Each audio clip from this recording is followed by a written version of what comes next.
when I teach my guys down in Annapolis is I always try to be realistic, and I think what's going to happen a lot, more often at least than getting back to full guard, is you're going to get to half guard. Ideally, you're going to get to half guard there.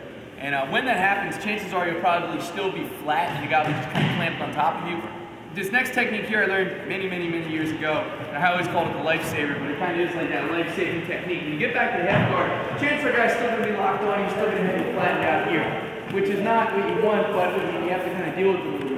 Again, protection in the arms. If you start waving this arm in front of the guy, he's going to go after it, and that's the problem. You want to reach across the back, and at least if you can't do anything with this arm as far as getting underneath him, grab onto something. Get the back of the gi. This is good. If you don't have the gi, just hug across the back here, but keep this arm over his side so that he can't get you in any arm locks here.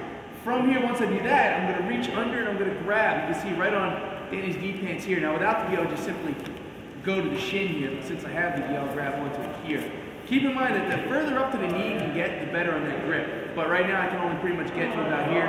This will have to do. I keep my inside leg hooking across Danny's leg here initially. Plant the foot, scoop the hips away, left foot goes inside, then I scoop back in. This is important where a lot of guys mess this up. You plant the foot to scoot your hips away to make space to get the outside hook inside, and then you want to get back underneath the guy or get underneath his hips so you can load him up. Once you get all this, foot that's in between the legs is going to come to the floor, and like an elevator, your left foot lifts and your right arm lift at the same time.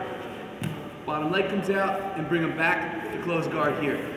This technique is really good for a lot of beginners because beginners almost always get stuck here on the bottom. They don't really know what to do. They'll be like, oh man, I can't go anywhere. Just think, here, reach across, grab one. Other hand's gonna go to the gi pants here, down low by the ankle. Again, without the gi, I'd simply go to the shin here, but since we have a little here. Now, I want to plant the foot, scoop my hips away. Another important detail is I don't keep my foot like this, but I straighten my foot out to make it easy to get that hook inside. Once you get the hook inside, my hips are still too far away to lift him. I've got to scoot back underneath Danny here to get my hips, and again, what we say, loading the hips up on the guy here.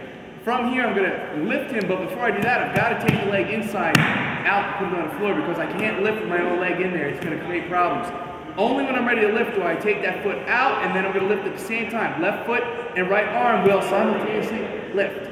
Then look at this leg. Comes through the bottom and back to close guard here. Of all the techniques I've learned over the years, I've been training a long time, this is probably the best thing I've ever learned from half guard. And again, for a beginner, I would say this is an absolute must-know and must-drill technique.